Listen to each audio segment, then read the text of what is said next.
Welcome back to TechniqueWOD. Today we're talking about building explosive power with Hex Bar Jumps. Okay, if you've never seen a Hex Bar, there's a Hex Bar, Trap Bar, same thing. Hex Bar Jumps, you're basically doing a deadlift with a jump. So I'm here, I set up just like I would set up for a deadlift, and then I jump off the ground, I go right back in the exact same position I started. Okay. So, I like Hex Bar Jumps a lot for a couple of reasons. Number one, they are very easy to learn. Learning a deadlift as opposed to learning a snatch or a clean is much, much easier. A Hex Bar Jump is basically a deadlift. You just don't decelerate at the top. You go all the way into the jump, and then of course, the elephant in the room here is they have to land safely. If you land from the side here, if I land and I go right back into that deadlift position, then I'm great. If I land and my hips get in front of my hands and I kind of crank like this, then that's gonna be really, really bad. You're probably gonna end up with some type of a hyperextension injury in your back, and that's really gonna hurt. So don't do that. You need to start with light weight, of course. Start with just the bar, assuming that the bar is very light for you, and do sets of 2, sets of 3, low reps, more sets, 10 sets of doubles where you're jumping as high as you can. Every single rep is perfect technique, and it all feels very easy. Obviously, these are repetitions that should be done fast and explosive and not under fatigue. If you're getting tired, then you can go Metcon and do something else if you want to get tired. This is not for that. This is for building explosive power, which means that you're not fatigued, you are fresh, you're moving fast, all the repetitions are done perfectly. And if that's the case, your likelihood for injury, assuming you have good technique and you know exactly what you're doing, is very, very low, okay? And also assuming you're using a weight that is, appropriate for you. You could definitely do Hex Bar Jumps with, 1, 2, 300 pounds, depending on how strong you are. But I recommend keeping them to, between like 30 and 50% of your max. Like any higher than that, it's not that you can't do it, but I recommend that you are an advanced lifter if you're gonna go heavier than that. But if you are that person, I think there's a lot of benefits there. Again, one reason I like them is because it's so easy to learn. If you're trying to build explosive power and you don't have any experience with snatches and clean and jerks, and you have a competition coming up, like as an example, we do this with a lot of MMA fighters. They want to build explosive power for takedowns and things like that. They have a fight 8 weeks out. We're not going to teach them how to do snatches. We're just going to, if they already know how to deadlift, we'll just have them do Hex Bar Jumps. That way they can build that quality, rate of force development, explosive power, speed endurance. Those are important qualities to develop for many athletes, but you might not want to take 3 years to learn how to do snatches and clean jerks well enough to where you get the benefits from those specific movements. You can do something easier like Hex Bar Jumps. Cool. So, technique-wise, like I said, is very similar to a deadlift. You can start easy on the high handles, just to limit the range of motion if you'd like. Start as light as you need to. What I prefer to do, since when people are first starting off, doing Hex Bar Jumps, it happens on occasion where they get excited, and instead of pulling nice and smooth from the bottom and then accelerating and jumping towards the top, they get here and they yank on the weight like that. You don't want to do that.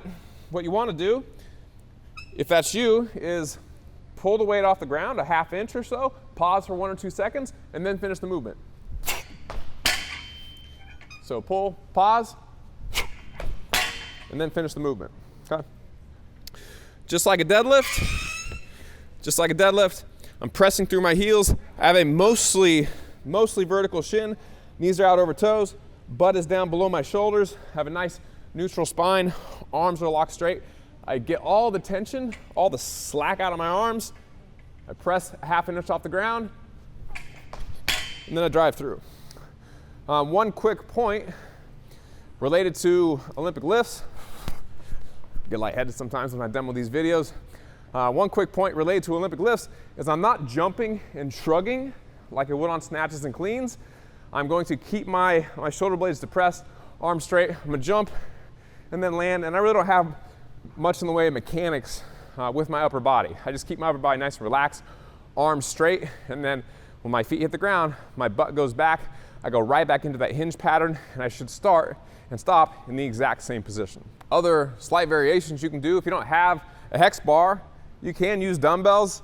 Hex bars are nice because your hands stay out here. The dumbbells will kind of hit you in the sides a little bit, but same deal. So I can go down into that deadlift position, jump and then land.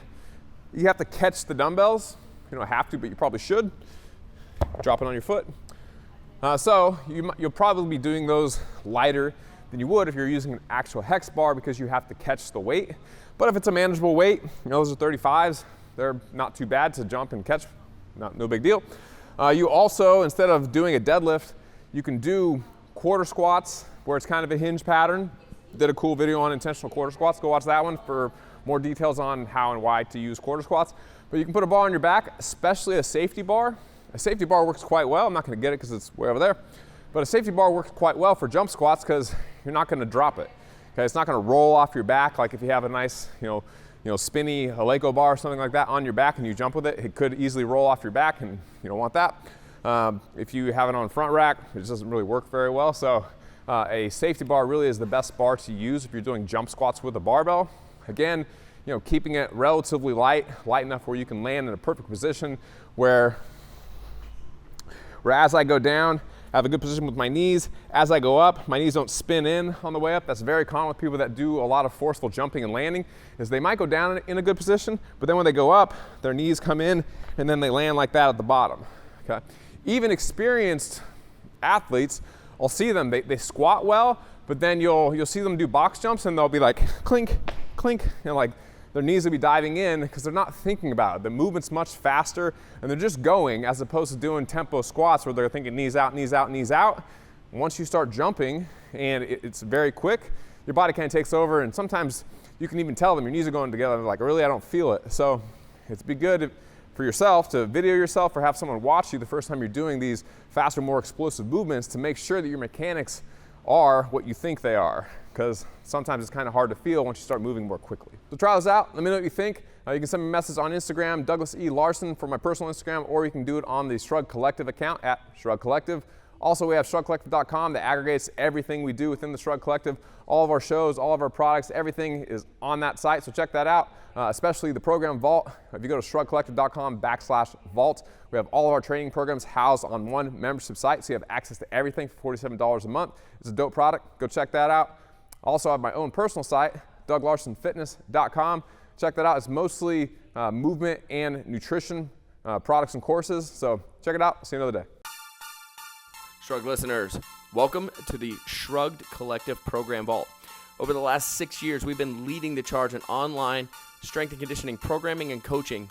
And for the first time in the history of the Shrugged Collective, we're combining our 11 best-selling long-term and short-term accessory programs into one membership site called the Program Vault. From Olympic weightlifting to strongman, leaning out, nutrition, you name it, our 11 best-selling programs are yours for $47 a month. Get to ShruggedCollective.com/vault, and you will find immediate access to our 11 best-selling strength and conditioning programs.